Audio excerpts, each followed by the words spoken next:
So guys आज म तपाईहरुलाई देखाइराखेको छु हेर्नुस् तुलादान है। अनि यो लागबत्ती अब म लागबत्ती र तुलादानको लागि त्यो ठाउँमा पुगिरहेको छु। त्यो ठाउँमा पुग्दासम्म तपाईहरुले हेर्न सक्नुहुन्छ मलाई। तपाईहरु सँगसँगै छु र अहिले हामी चाहिँ यो नेपालगञ्जदेखि नजिक आसपासको ठाउँमा छौं र आज त्यो तुलादान र लागबत्तीको लागि हामीलाई निमन्त्रणा गर्नु भएको थियो। हामी दाङदेखि नेपालगञ्ज बाँके पुगिरहेको छौं है। यहाँनिर चाहिँ तपाईहरुले हेर्न सक्नुहुन्छ हामी पुगिहाल्यौं। अब त तपाईहरुले देखि तुलादान हेर्नुस् है, मान्छेहरु कति जना छ के। उहाँलाई चाहिँ 84 वर्ष पुग्नु भएको रहेछ उहाँ बुवा। अनि 84 वर्ष पुगिसकेपछि चाहिँ एउटा आफू बराबरको वेटको चाहिँ पैसाहरु पनि दान गर्नु पर्दो रहेछ। सो त्यो दान गर्दै हुनुहुन्छ बुवाले छोराहरु।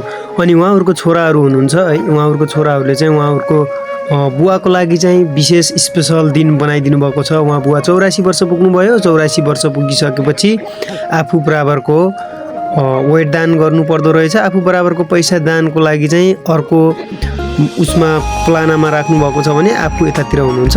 यहाँबाट म थोरै अलिकति माथिबाट गएर चाहिँ ड्रोनबाट चाहिँ उहाँहरुको खिच्न खोजे है, उहाँहरुलाई हेर्न खोजे। उहाँहरुको रमाइलो र उहाँहरुको यो उपस्थिति चाहिँ एकदमै रमाइलो थियो है। उहाँहरुको छोरा बुहारीहरु गाउँलेहरुको सबैको साथ सपोर्ट थियो र आउँदा दिनहरुमा पनि यस्ता साथ सपोर्टहरु चाहिँ गाउँबाट, छोरा घरबाट, परिवारबाट सबैबाट मिलिरहोस्। उहाँलाई एकछिन साथ सपोर्ट र गाउँलेहरुको आवाज सुनौ है त।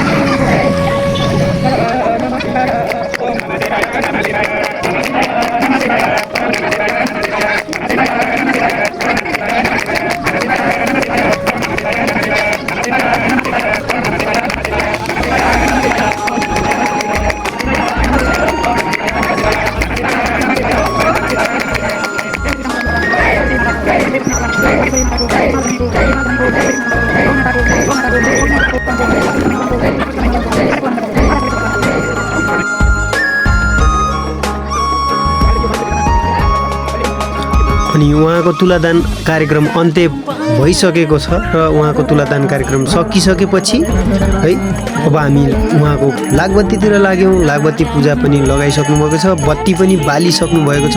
उहाँ लाखवटा बत्ती बलिसकेका छन्।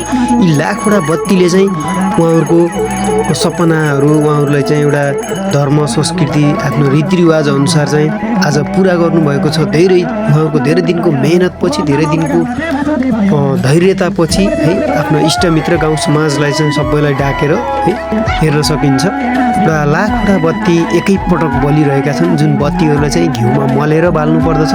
र उहाँले चाहिँ ब्राह्मणले चाहिँ मन्त्र पढिराख्नु भएको छ भने कर्ताहरु लगायतका सम्पूर्ण चाहिँ व्यक्तिहरु चाहिँ आफ्नो स्थानबाट है आफ्नो प्रणाम सहित घुमिराख्नु भएको छ। यहाँनिर चाहिँ प्रत्यक्ष रूपमा हामीले देख्न सकिरहेका छौं र हामी चाहिँ यो अब यहाँहरुलाई चाहिँ रमाइलोको साथमा चाहिँ रमाइलो होस् भन्ने किसिमले हामी पनि क्वारीदेखि हेर्दै भिडियो खिच्दै गरिरहेका छौं। र अघि सँगै नजिक गएर चाहिँ हेर्न सकिन उहाँ छोरा